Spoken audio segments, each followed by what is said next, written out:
Hello, welcome to Reaction Norm. I'm Michael McConkey, and this week, surprise, I'm joined by Patricia Vino, who has been away on assignment for a couple of weeks, but she's back again. How you doing, Patricia? I'm great, Michael. How are you? I'm doing just fine. And you've been away. I know you're not going to tell us where you were. We're going to keep that all a secret. But did you have a good time? Had a very good time. Was off gallivanting, so very nice. But very happy to be back, and really looking forward to this discussion today. Okay.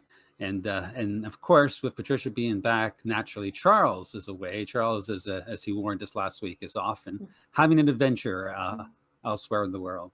So a few housekeeping things that we have about in recent episodes while you've been away, Patricia. Of course, we've now moved to a weekly show. We now are going to put this together every week. That's the theory. Isn't that exciting? Are you looking forward to that? We just have so much to talk about that we need to crank it out weekly. That's right. And something else, I don't think that Charles and I talked to you about this, but we sort of at a couple episodes ago, we sort of announced that if we get to 100 subscribers, this is our goal. We're going to aim to get to 100 subscribers, which is like about 10 times what we have now. Not quite. No, not quite. That's an exaggeration. But we get up to 100 subscribers. Let our subscribers, call in. So look forward to that, people. Everyone get out there, get people to subscribe to get us on the air so we can embarrass ourselves in real time. So tell your friends. That's right. All right. So on her return, Patricia had a topic in mind that she wanted to talk about. And we're calling the tentatively titled, what we're calling it here, Genes, Jail, and Justice. So do you want to tell us what's on your mind here, Patricia? What you would like to talk about? Absolutely.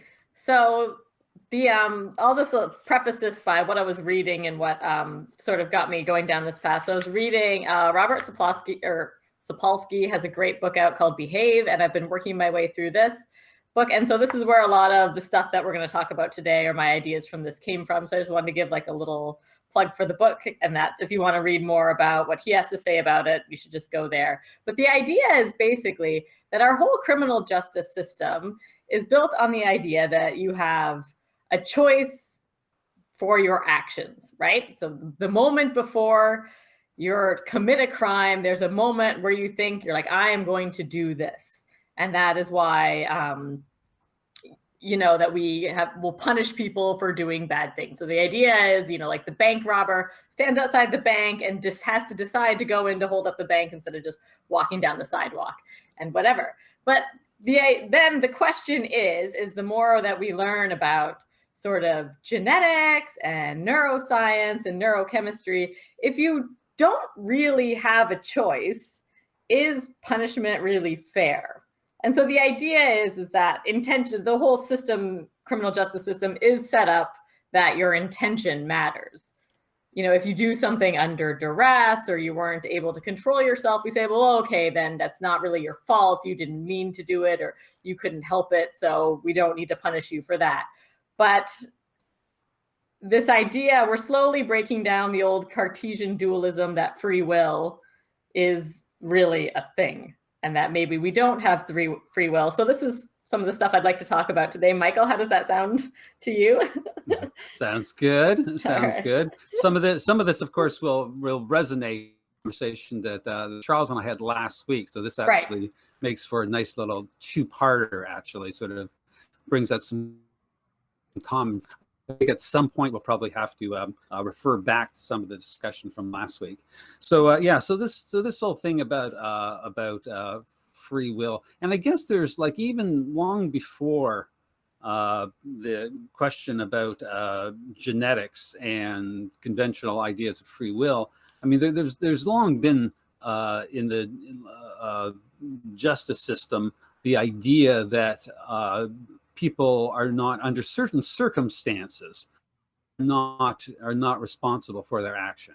And it's not like this is a particularly new idea, right? You can be considered, if you're found to be somehow mentally or under some kind of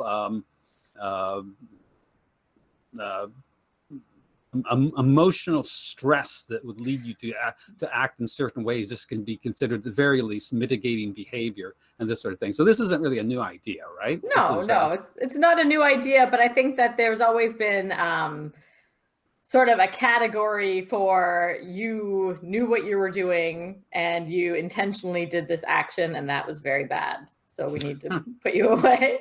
And I'm not arguing that these actions aren't bad or whatever. It's just, yeah, the idea, the more that you read about genetic, well, we've talked about this a lot in the show. So maybe we should talk about our like view on free will and what sort of science is telling us these days about free will.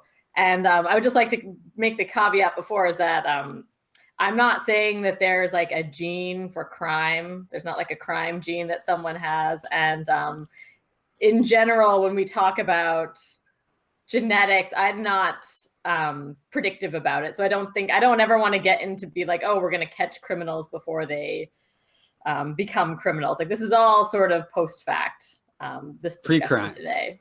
Pre-crime. The pre-crime unit. Call out Tom Cruise. Yeah, exactly. Right? I don't want to get into that. I don't want to get into like, oh, you're going to look at somebody's genotype and then you know that they're going to like turn into such and such a person. That's not what we're getting into. But the idea that we always talk about here, and that I think that you'll agree, is that we are basically little gene machines. So you have your genes and they interact with the environment and they spit out behaviors. Yeah. And as you were saying, apparently the apparent assumption underpinning the criminal justice system is this idea that somehow there's some idea of free will, some idea of capacity for making decisions that distinguishes the criminal from the non-criminal, and that the person who is engaged in a crime has made some kind of deliberate decision that has transgressed what they knew to be right or wrong, and as a consequence has to be dealt with in some way. Now, of course, there's different theories, and this is one thing that did come, is that there's different theories about how and why the criminal justice system responds to these apparent violations, and of course, one of them is rehabilitation, is the assumption that take people who a poor capacity to exercise judgment or something, and you help them become better at doing that. And do you want to jump in there? Oh yeah, certainly. Like the idea isn't that you just like aren't going to send anybody to jail anymore. There's still like a lot of really good reasons to send people to jail, and or just maybe removed from society, and rehabilitation is one really good reason. The other, you could also talk about incapacitation, right? If you don't think that someone's going to change their behavior and you just need to actually keep them corralled off from the rest of the world so they stop whatever behavior they were doing, like that's a perfectly good reason to, in my mind, to keep somebody in jail. But there was more the idea of the problems that I had with, it was more this idea of retribution or the idea of deterrence. Yeah, well, that's right, and that's right. And the other thing, of course, is retribution or punishment. The idea that if a person had the capacity to do something other than they did, then you should punish them for the thing they did. And then as you were saying, that supposedly serves as a deterrent to others, so that you say, well, if I see these other people who have acted in a criminal way and they're suffering in ways that I don't want to suffer, and as a consequence, that's going to prevent me from being able to or it's going to prevent me from taking the deliberate decision to act. Right. This is how all this is supposed to be laid out. But of course, now you're challenging all this around the whole idea of genetic determinism and free will. Right. So do you want to I guess, as you say, I think we have to go into what we think about the whole question of free will. So do you have particular thoughts you want to start that off on? I mean, it was basically from the biggest, if you were to sort of pan out all the way, the idea is that for the purposes of the show, we talk about things that are sort of physical and materialist. And so what you have is you have the environment and you have your genes. Like I said before, they interact and they spit out behaviors. And so while I think that like we could never possibly, from our point of view, use this in a predictive sense, hypothetically, if you had a computer big enough to take into like almost down to the atomic level everything that was happening, you could hypothetically predict someone's behavior. And so that in a certain way, we are genetic determinists in that it's always these genes interacting with the environment. Would you say that that's a fair assessment? Sure. Do you have anything you want to add to that, or? Okay, well, yeah, I mean, like I guess on the free will thing, I think that for me, it's always important to make a distinction, because often people misunderstand or caricature your position on these kind of things. So I think a value distinction I picked up from a fellow named Daniel Wegner, I believe, in a book called The Illusion of Conscious Will. He makes a point that it's not really productive to talk about free will or to use the term free will, because it's sort of associated to an emotion. People feel free, and then you come along and tell them, "Oh, you're not free. You don't have that free will thing," and people, get their backs up about that. So it's not very productive. The other problem, of course, is that the term free will can be used in so many different ways, some of which are perfectly respectable and make perfect sense in terms of what we know in terms of the science. Where others are fantastical and seem to be a product of our consciousness trying to confabulate certain stories about our degree of self-control. So I think the kind of useful distinction to make, and again, this is from Wegner, is to distinguish between what he calls empirical will on the one hand and conscious will on the other. So empirical will is like it's like there's no implication here that some hand is reaching down from the sky and moving us about the world like pieces on a chessboard or something, right? I mean, we are actually making our own decisions all the time, right? Right. That's a really important point. Yeah. So it's not that we're not in control of the decisions that we make. That's not the issue. The complication suggests that, well, I did X, but I could have done Y. I made this, I went this path, but if I had it to do over again, path. But this seems like a more far-fetched claim to me. Because I mean, if you're talking about, and this comes to your giant computer again, and everything down to the final atom, right? If you're talking about the same person, the same set of genes, the same type, confronting exactly the same environmental conditions, then it doesn't seem credible to say that it chose, the machine. The machine of a whole bunch, all these sort of evolved cognitive mechanisms that sort of regulating how you interact with the world and how you deal with particular environmental challenges that present themselves, that this thing precisely at the exact same moment, faced with exactly the same conditions, would choose something completely different, completely different than what it had chosen before. This doesn't seem credible, but this seems to be the sort of the harder claim and the trickier claim around free will. It seems like if you have a particular genome manifesting a particular phenotype confronted with a specific environmental conditions, then it should do the same thing every time. And I think this is where it gets into the tricky business of crime. If you have a particular genome, particular phenotype, and it's kind of a certain activity, certain environmental conditions, it's going to engage in the correct, for lack of a better word, choice given that whole set of variables as they're set up. And if this is going to be a criminal act, then it's going to be a criminal act. And so, what do you attribute? Is it the fault of the environment? Is the fault of the phenotype? What is it? It doesn't. There's no simple answer to any of that. But the implication of the analysis seems to be that in every time put in that context, the person's going to do the same thing, and be kind of a form of determinism, whether you want to call it genetic determinism or something else. And if that's the case, then where do you hold, who and what exactly are you holding responsible for the crime, right? That's where the complication comes in. Yeah, exactly. It's not as if, like, it's easy to make a straw man argument sort of out of it and say that, oh, does that mean that I was, like destined to become an accountant or something, or there's genes for being an accountant? And that's certainly not what we're saying. But I mean, your genes are making all these neurotransmitters and hormones and causing you to grow and develop, and then you're interacting with your environment. And so you said it very well, is what I'm trying to say. and you even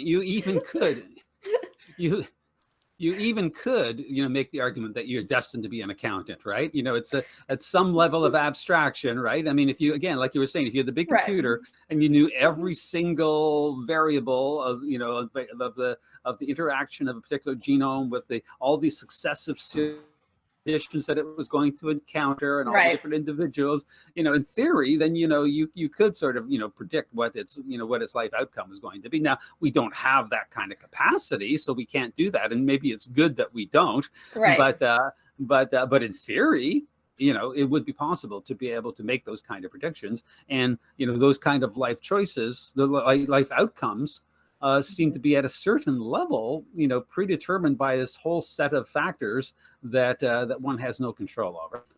Right, exactly. And I mean, while we do feel like we make decisions, there is evidence too that the decision is actually made in other parts of your brain before you consciously feel that you've made that decision. And they've done this with brain scans. Yeah, and this is part of the distinction that between we're talking before with Wagner, with the distinction between the empirical will and the conscious will, right? The empirical will is just the mechanics of how you're put together genetically, calibrated to respond to particular environmental cues. Conscious will is this feeling that I, whatever I am in charge of it, whatever it is, right? And that gets back into your Cartesian dualism, right? Because there really is no separation between these two things. But then the question, of course, now becomes, so now that we've sort of laid the groundwork for the problem of the theoretical situating of an individual put in a particular context and how their behavior manifests. If that's the situation we're dealing with, then we have to move on to the question of, well, then how is anyone responsible for their actions? If they commit actions that we consider to be criminal, how can you hold them responsible for actions? I mean, how can you possibly, send someone to jail for something that they have no control over effectively? I mean, that's kind of what we're saying here, right? Yeah, and exactly. And I think that it seems a little crazy when you say it at first. I understand why people might sort of meet this resistance, but like, if you look at it from another way, so people always have a knee-jerk reaction whenever you talk about anything about your genes, because it kind of makes it seem like you don't have any it goes against our feeling of consciousness and that we're writing our own lives. But if you look at it from the other side, like, there's a lot of narrative out there as how people are products of their environment. And if you grow up in a certain neighborhood around certain people, you're more prone to criminality and this or that. So we are already sort of talking about factors that would help you like determine the sort of outcome. It's just more looking at it from the other side, I would say, if that makes sense. Yeah. No, I mean, that way have to be prevalent to me. That this idea, it's like the old joke is everyone is responsible for the crime except the criminal, right? Because society is,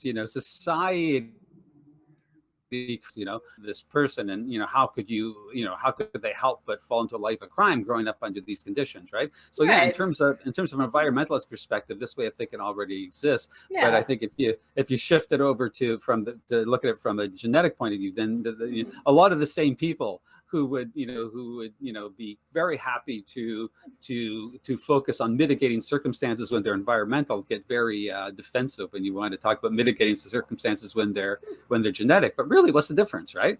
Exactly. You're just looking at sort of two sides of the same coin.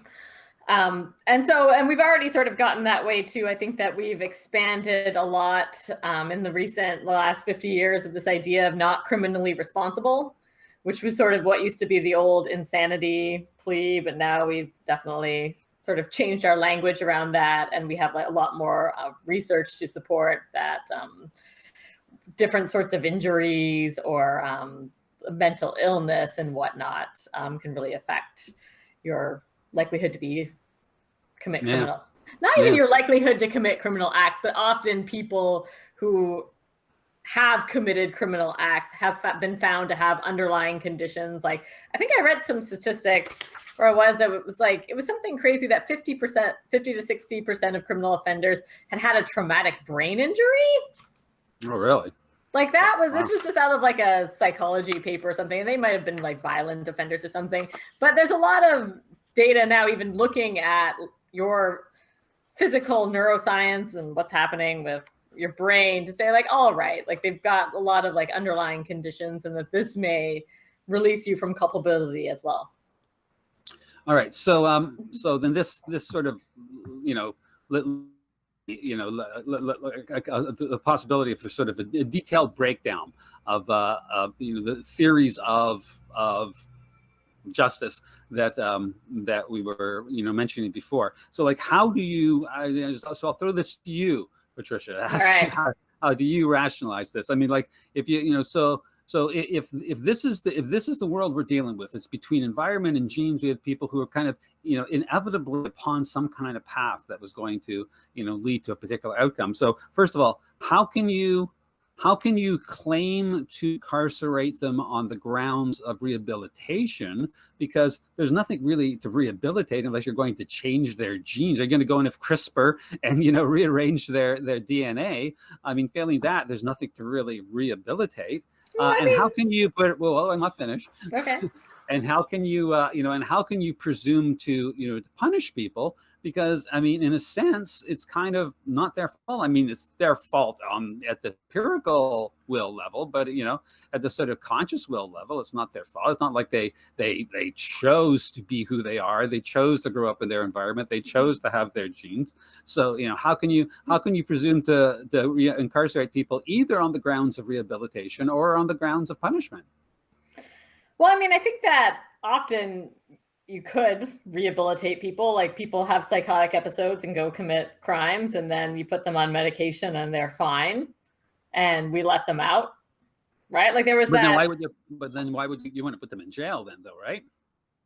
Rehabilitation. I'm talking about rationales for incarceration. Right? Oh, right. Okay. So if you're assuming that you can't like go through a rehabilitation program and it's not that you're going to like try some medication, or you're not going to try like a therapy program or something. Like, so, I mean, there's either you just can't, I would say, like the intellectually honest thing to say was that you just can't put people in jail for punishment. The other side of it is that, when I was thinking about this isn't really an answer to your question, but I was trying to think about why we were so keen on punishing people. Like, let me explain that a little bit better. So there was, I don't know, you remember in 2008, there was that guy who killed another guy on the Greyhound bus, and it was really grisly, and he like cut off his head, and he was right. Like that crazy Greyhound murder, right? It was a psychotic episode. The guy had totally sort of gone off the rails, but has since had treatment, is on medication, is deemed to be very low likelihood of reoffending. And so now he's just like completely out. Nobody's monitoring. Nobody's making sure he's taking his medication or whatever. And that, I mean, from a rehabilitation standpoint, like this is a good thing, right? Someone was violent, you fixed them, problem solved. But like, why does that feel emotionally like really unfair? I don't know about you, but I have like a visceral like that. It just doesn't seem fair. There needs to be punishment or something. So it seems like that there's some sort of evolutionary mismatch from our morality. Like, I wonder if punishment evolved as a way to sort of ensure social cohesion and cooperation on a small level, but that now it's mismatched to our society now, and trying to translate that into like a punitive justice system. Because there was interesting studies and stuff too that when you are playing, so they've done studies when you're playing games, about cooperation and stuff. that, and you have the ability to punish cheaters, that actually releases dopamine. So you actually like physically enjoy punishing cheaters in sort of a social environment. And so I was just wondering if punishing people, it's not for the criminal, it's for everyone else in society to feel good about. Yeah, I mean, and of course, historically, right? I mean, in the not that distant past, only centuries ago, public executions and sometimes like really gruesome public tortures were like a form of entertainment, right? People used to come out to see the criminals be drawn and quartered, and like really horrible things, right? I mean, like just having your head cut off is like merciful compared to some of these things that were done as public tortures and executions. So and I suspect that you're probably right, that there was some, it was feeding into some kind of dopamine system that was giving people some kind of sense of exhilaration or something from this form of retribution and punishment. But maybe it is tapping into something that's evolutionary, that in small band society might have served some kind of function that now maybe is taking on a kind of implication that doesn't necessarily serve that original function, but still sort of feeds into the desire that people have for that retribution, I guess. Right, because I can't think of any good logical reason to support punishment other than it feels good. Well, let me okay, so that could be right. So I guess I would hazard another kind of explanation, which does harken back to the discussion that Charles and I had last week. So I mean, I suspect that. I mean, imagine that we have a society of right, who are just designed to go about kind of like that the iRobot world that what was that, Will Smith in that movie, and from the Isaac Asimov novel. So there's all these robots that go around who's basically been designed to sort of look after humans, right? And then one of the robots starts malfunctioning and doing bad things to hurt humans, right? So I mean, like, it's just a robot, right? I mean, it's not like we're going to punish it. We're not going to try and teach it to be a better robot. It's just. But at the same time, we're not going to let it just wander around and continue to do damage to people, right? So I mean, the idea of incarceration here is not so much because you have some sort of moral superiority over the robot or the individual, committing the crime under these, conditions of which are assuming some kind of determinism. It's not about a moral superiority. It's about simply a pragmatic matter of removing from the environment a threat to others. Right. Absolutely. And this is, and I think that you can justify this as a form of eugenics. There, I brought the eugenics word up. So, and I think, and that's, I guess that's part of why I actually wanted to discuss that last week with Charles, is that I think that the legal system really is, and we don't want to think about it that way. And people don't, people don't want to think about eugenics at all. And they certainly don't think that, they don't want to perceive themselves as approving of coercive forms of eugenics. But I think that the criminal justice system is kind of a form of coercive eugenics. I mean, it removes people, it tries to rectify a balance so that certain people's selfish genes, either pursuit over, control over resources or access to mates and so forth, is not compromised by others in a way that we consider to be unfair, and that those who would compromise it have their own sort of genetic interest compromised. So simply being incarcerated becomes a way in which you both prevent this person from interfering with the goals of other people's selfish genes, and you sort of constrain and punish their selfish genes, as it were. So again, I would suggest people, if they want to want an elaborate understanding of this, they go back and look at last week's show where we talked about this more in detail. But I think that there's a justification for incarceration simply in terms of this kind of eugenic intervention without any kind of moral foundation for either punishment or the assumption of the capacity to be able to rehabilitate. So basically, is what you're saying is no more conjugal visits? Well, that's right. That's right. That did come up. That was it. And I think that, and I actually think that's one reason why, conjugal visits are a controversial area. And of course, where people could complain about it, they'll say that, well, it's fun to have conjugal visits. We don't want them having fun, but I don't think that's the real problem of conjugal visits. The problem with conjugal visits is the fact that it's the whole point of this of incarceration under assuming the eugenic system is precisely to be able to constrain people's fitness, and this is sort of like people perceive this to be an unfair loophole in what's supposed to be a system that's supposed to be restricting people's fitness rather than allowing them to profit in any ways from having compromised other people's fitness. Right. And I mean, but I think that's like philosophically a little bit of a different thing than what I meant. I mean, if you're going to talk about locking someone up just to like incapacitate them and keep them away from the rest of society because they've proven themselves to be dangerous or not like socially cooperating and whatever, that's fine. But that's philosophically different than saying that we don't think that you're a threat anymore, but we just need to punish you. Yeah. Yeah. Right. Yeah. So like incapacitation, I still definitely lock people up. If like you think you're going to go around and keep killing people, like we're not going to just let you go. I guess another aspect is like locking people up for a long time. Is that a like effective means of deterrence?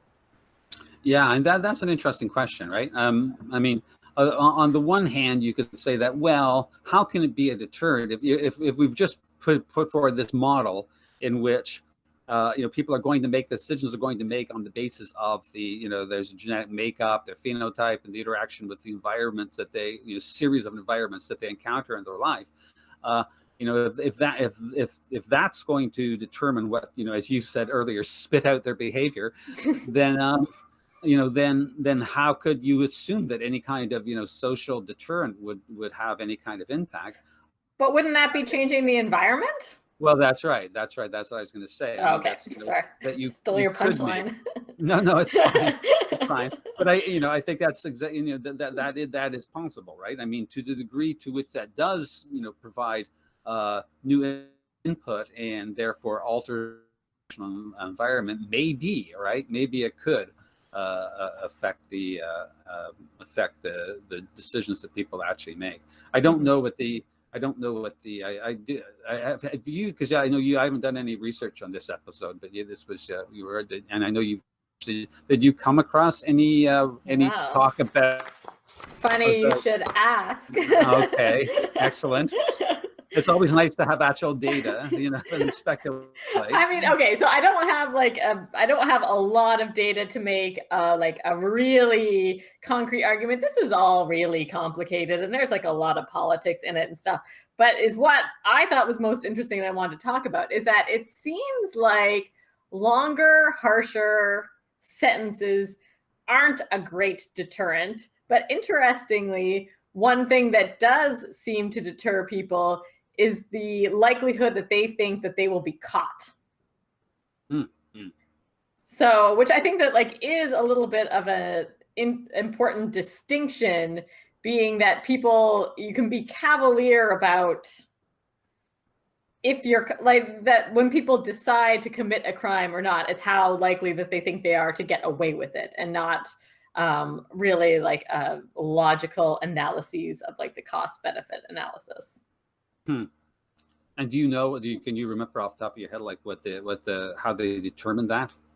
No. Methodologically? No. Okay. I'd be curious to know that is. Well, but I mean, I can dig it up and we can talk about it or link to it or something. But I just like hand wrote a bunch of notes and I don't have to study it. I mean, it does. I mean, but it does make sense on the face of it, right? I mean, like it's no matter how costly the potential penalty for a crime, I mean, it seems like it's not going to have much impact unless you believe that you could actually suffer, right? As long as you can convince yourself that, well, it's not going to affect me, I'm not going to get caught, then I can, you can see how that's not going to, no matter how severe it is, you can see why it wouldn't necessarily have an effect in terms of mitigating some stuff. It does make sense, right? Yeah, it does make sense. Okay, so I don't know if we can. I don't know if there's much more we can do on this. Do you have any further thoughts? Anything else on your notes there that you want to cover that we haven't covered? Well, one way that you could also sort of deal with the punishment aspect, and you were the one who actually sort of told me about this. The idea of sort of restorative justice, and not restorative in the way that you just make up with the offender and the victim, but that you actually must restore either the physical property or the value of the physical property, or some amount that's determined to sort of make up for the crime that's been committed.